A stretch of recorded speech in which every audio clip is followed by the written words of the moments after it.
ಆತ್ಮೀಯ ಬಂಧುಗಳೇ, ಮಹಾಭಾರತ ಭೀಷ್ಮ ಪರ್ವ ಇದರಿಂದ ಶ್ರೀಮದ್ ಭಗವದ್ಗೀತೆ ಕರ್ಮಯೋಗವನ್ನು ತಿಳ್ಕೊಳ್ತಾ ಇದ್ವಿ.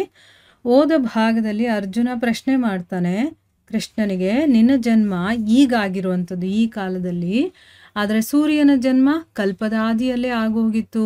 ಹೀಗಿದ್ಮೇಲೆ ನೀನೇ ಕಲ್ಪದ ಆದಿಯಲ್ಲಿ ಸೂರ್ಯನಿಗೆ ಈ ಯೋಗವನ್ನು ಹೇಳಿದ್ದೆ ಅಂತ ನಾನು ಹೇಗೆ ತಿಳ್ಕೊಳ್ಳಿ ಅಂತ ಪ್ರಶ್ನೆ ಮಾಡ್ತಾನಲ್ಲ. ಅದಕ್ಕೆ ಭಗವಂತ ಹೇಳ್ತಾನೆ, ನಿನ್ನ ಜನ್ಮಗಳು ಬೇಕಾದಷ್ಟು ಸರಿ ಆಗೋಗಿದೆಯಪ್ಪ, ಅದೆಲ್ಲವನ್ನ ನೀನು ತಿಳ್ಕೊಂಡಿಲ್ಲ, ಆದರೆ ನಾನು ತಿಳ್ಕೊಂಡಿದ್ದೀನಿ. ನಾನು ಅಜನ್ಮ ಅವಿನಾಶಿ ಮತ್ತೆ ಸ್ವರೂಪನಾಗಿದ್ರೂ ಕೂಡ, ಇಡೀ ಜೀವಿಗಳಿಗೆ ನಾನು ಈಶ್ವರನಾಗಿದ್ರೂ ಕೂಡ, ನನ್ನ ಪ್ರಕೃತಿಯನ್ನು ನನ್ನ ಅಧೀನವನ್ನಾಗಿ ಮಾಡಿಕೊಂಡು ನನ್ನ ಯೋಗ ಮಾಯೆಯಿಂದ ನಾನು ಪ್ರಕಟನಾಗ್ತೀನಿ ಅಂತ ಹೇಳ್ದ.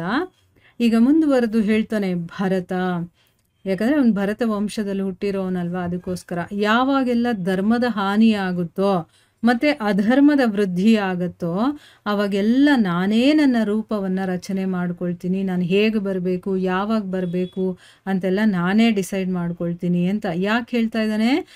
ಬೇರೆ ಜೀವಿಗಳೆಲ್ಲ ತಮಗೆ ತಾವೇ ಡಿಸೈಡ್ ಮಾಡ್ಕೊಳ್ಳೋದಕ್ಕಾಗಲ್ಲ. ಅವ್ರಿಗೆ ಯಾವ ಜನ್ಮ ಬೇಕು ಅಥವಾ ಯಾವ ಯೋನಿಗಳಲ್ಲಿ ಬರಬೇಕು ಅವರು ಡಿಸೈಡ್ ಮಾಡೋಲ್ಲ, ಭಗವಂತ ಡಿಸೈಡ್ ಮಾಡ್ತಾನೆ. ಆದರೆ ಭಗವಂತ ಇಲ್ಲಿಗೆ ಬರಬೇಕು ಅಂತಂದರೆ ತನ್ನ ರೂಪವನ್ನು ತಾನೇ ರಚನೆ ಮಾಡ್ಕೊಳ್ತಾನೆ. ಮತ್ತು ಸಾಧು ಪುರುಷರನ್ನು ಉದ್ಧಾರ ಮಾಡೋದಕ್ಕೋಸ್ಕರ, ಪಾಪದ ಕೆಲಸವನ್ನು ಮಾಡ್ತಾರಲ್ಲ ಅಂಥವರನ್ನು ವಿನಾಶಗೊಳಿಸೋದಕ್ಕೋಸ್ಕರ, ಮತ್ತು ಧರ್ಮವನ್ನು ಒಳ್ಳೆಯ ರೀತಿಯಲ್ಲಿ ಸ್ಥಾಪನೆ ಮಾಡೋದಕ್ಕೋಸ್ಕರ ನಾನು ಯುಗ ಯುಗಗಳಲ್ಲೂ ಕೂಡ ಪ್ರಕಟನಾಗ್ತೀನಿ.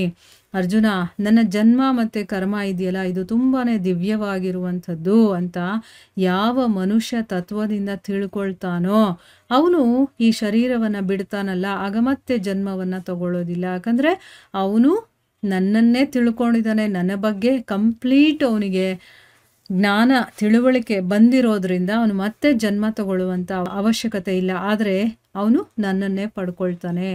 ಮೊದಲು ಕೂಡ ಯಾರ ರಾಗ ಭಯ ಕ್ರೋಧ ಎಲ್ಲವೂ ಕೂಡ ಕಂಪ್ಲೀಟಾಗಿ ನಾಶ ಆಗಿತ್ತೋ, ಮತ್ತು ಯಾರು ನನ್ನಲ್ಲಿ ಅನನ್ಯ ಪ್ರೀತಿಪೂರ್ವಕವಾಗಿ ಸ್ಥಿತರಾಗಿದ್ರು, ಅಂದರೆ ಒಂದು ಸ್ವಲ್ಪನೂ ಪ್ರೀತಿ ಬೇರೆಯವರಿಗೆ ಈ ಕಡೆ ಆ ಕಡೆ ಹೋಗ್ತಾ ಇರಲಿಲ್ಲ, ಅವನಿಗೆ ಭಗವಂತನನ್ನು ಬಿಟ್ಟರೆ ಬೇರೆ ಏನೂ ಗೊತ್ತಿಲ್ಲ, ಯಾರೂ ಬೇಕಾಗಿಲ್ಲ, ಏನೂ ಅವನಿಗೆ ಆಸೆ ಆಕಾಂಕ್ಷೆ ಪ್ರೀತಿ ಮಮತೆ ಯಾವುದರಲ್ಲೂ ಅವನಿಗೆ ಇಂಟ್ರೆಸ್ಟ್ ಇರೋದಿಲ್ಲ. ಬರೀ ಭಗವಂತನನ್ನು ಪ್ರೀತಿಸೋದು, ಅನನ್ಯ, ಬೇರೆ ಕಡೆ ಇಲ್ಲದೆ ಇರುವಂಥದ್ದು ಬರೀ ಭಗವಂತ.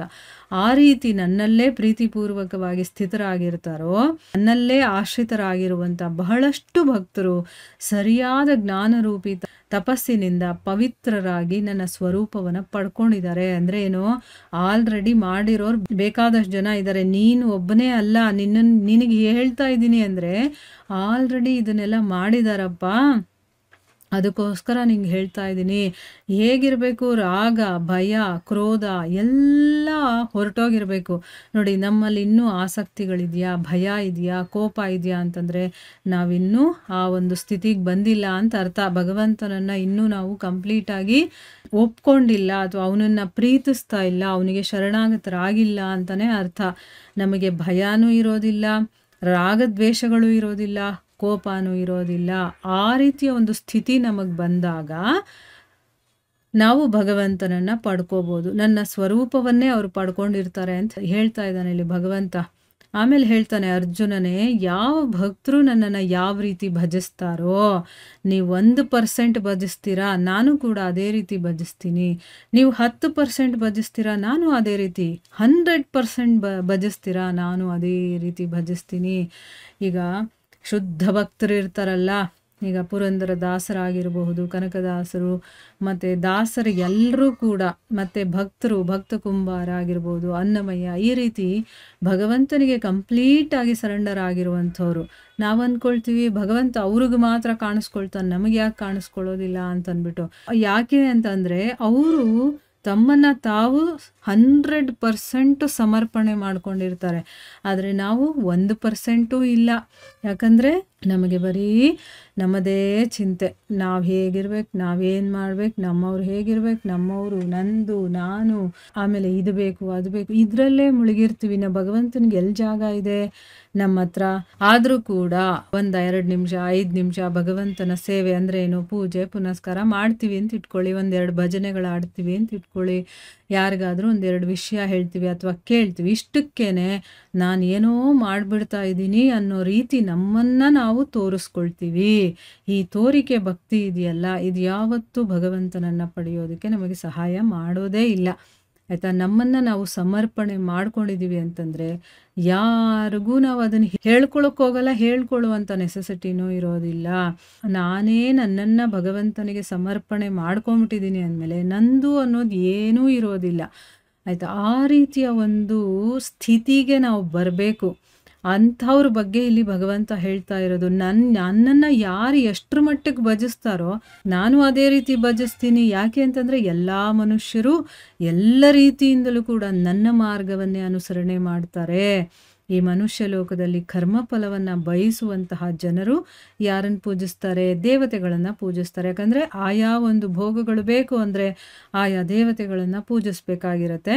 ಅವರಿಗೆ ಕರ್ಮಗಳಿಂದ ಬರುವಂತಹ ಸಿದ್ಧಿ ಅನ್ನೋದು ಬೇಗ ಸಿಗುತ್ತೆ ದೇವತೆಗಳನ್ನು ಪೂಜಿಸಿದರೆ. ಯಾಕಂದರೆ ಅವರು ಯಾರಾದರೂ ಅವರನ್ನು ಪೂಜಿಸಿ ಅವರಿಗೆ ಸಂತೃಪ್ತಿ ಪಡಿಸಿದ್ರು ಅಂತಂದರೆ ಬೇಗ ಅವ್ರಿಗೆ ಏನು ಕೇಳ್ತಾರೋ ಅದನ್ನು ಕೊಟ್ಬಿಡ್ತಾರೆ.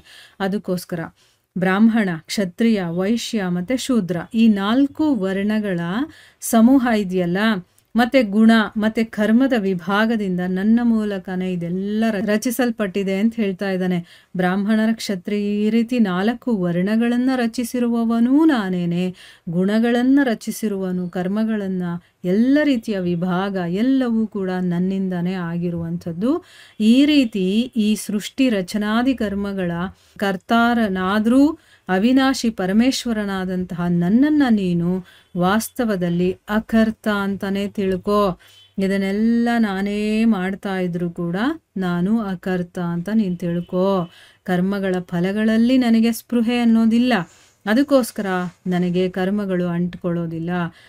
ಈ ರೀತಿ ಯಾರು ನನ್ನನ್ನು ತತ್ವದಿಂದ ತಿಳ್ಕೊಳ್ತಾರೋ, ಅಂದರೆ ನನ್ನ ಬಗ್ಗೆ ತಿಳ್ಕೋಬೇಕು ಅಂತಂದರೆ ಕರ್ಮದ ಫಲಗಳಲ್ಲಿ ನನಗೆ ಆಸಕ್ತಿ ಇಲ್ಲ, ಅದರಲ್ಲಿ ಇಂಟ್ರೆಸ್ಟು ಇಲ್ಲ, ಆದರೆ ಅದರಿಂದನೇ ನನಗೆ ಕರ್ಮಗಳು ಅಂಟ್ಕೊಳ್ಳೋದಿಲ್ಲ. ಈ ರೀತಿ ಯಾರು ತತ್ವದಿಂದ ತಿಳ್ಕೊಳ್ತಾನೋ ಅವನು ಕೂಡ ಕರ್ಮಗಳಿಂದ ಬಂಧನಕ್ಕೆ ಒಳಗಾಗೋದಿಲ್ಲ. ಭಗವಂತನ ಬಗ್ಗೆ ತಿಳ್ಕೊಳ್ತಾ ನಾವು ಕೂಡ ಪ್ಯೂರ್ ಆಗಿಬಿಡ್ತೀವಿ. ಮತ್ತು ನಮ್ಮ ಕರ್ಮಗಳು ಕೂಡ ಬಂಧನ ಇರುತ್ತಲ್ಲ ನಮಗೆ, ಅದು ಯಾವುದು ನಮ್ಗೆ ಅಂಟ್ಕೊಳ್ಳೋದಿಲ್ಲ, ನಮಗೇನು ಮಾಡೋದಿಲ್ಲ. ಹಿಂದಿನ ಕಾಲದಲ್ಲಿ ಅಂದರೆ ಪೂರ್ವ ಕಾಲದಲ್ಲಿ ಮುಮುಕ್ಷುಗಳು ಕೂಡ ಈ ರೀತಿನೇ ತಿಳ್ಕೊಂಡು ಕರ್ಮಗಳನ್ನು ಮಾಡಿದ್ದಾರೆ. ಮುಮುಕ್ಷುಗಳು ಅಂತಂದರೆ ಈಗ ಸಾಧನೆ ಮಾಡಬೇಕಾದ್ರೆ ಭಗವಂತ ಆಧ್ಯಾತ್ಮಿಕದಲ್ಲಿ ಸಾಧನೆ ಮಾಡುವಂಥವ್ರು ಇರ್ತಾರಲ್ಲ ಅವರನ್ನು ಮುಮುಕ್ಷುಗಳು ಅಂದರೆ ಮುಕ್ತಿಯನ್ನು ಬಯಸಿ ಅದಕ್ಕೋಸ್ಕರ ಏನು ಮಾಡ್ತಾರೋ ಸಾಧನೆಗಳು ಅವರು ಎಲ್ಲ ಈ ರೀತಿ ಎಲ್ಲ ತಿಳ್ಕೊಂಡೇ ಕರ್ಮಗಳನ್ನು ಮಾಡಿದ್ದಾರೆ. ಅದಕ್ಕೋಸ್ಕರ ನೀನು ಕೂಡ ಪೂರ್ವಜರಿಂದ ಅಂದರೆ ನಿನ್ನ ಹಿಂದಿನ ಪೀಳಿಗೆಯವರು ಏನು ಈ ರೀತಿ ಎಲ್ಲ ತಿಳ್ಕೊಂಡು ಅದನ್ನು ಆಚರಣೆ ಮಾಡ್ಕೊಂಡು ಬಂದಿದ್ದಾರೋ ಅಂಥ ಕರ್ಮಗಳನ್ನೇ ನೀನು ಮಾಡು. ಅಂದರೆ ನಿನ್ನ ಪೂರ್ವಜರು ಸದಾ ಮಾಡ್ಕೊಂಡು ಬಂದಿದ್ದಾರಲ್ಲ ಆ ರೀತಿಯ ಕರ್ಮಗಳನ್ನು ನೀನು ಮಾಡು ಅಂತಂದ್ಬಿಟ್ಟು ಇಲ್ಲಿ ಭಗವಂತ ಹೇಳ್ತಾ ಇದ್ದಾನೆ. ಮುಂದುವರೆದು ಏನು ಹೇಳ್ತಾನೆ ಅಂತ ನಾವು ಮುಂದಿನ ಭಾಗದಲ್ಲಿ ತಿಳ್ಕೊಳ್ಳೋಣ. ಹರೇ ಕೃಷ್ಣ.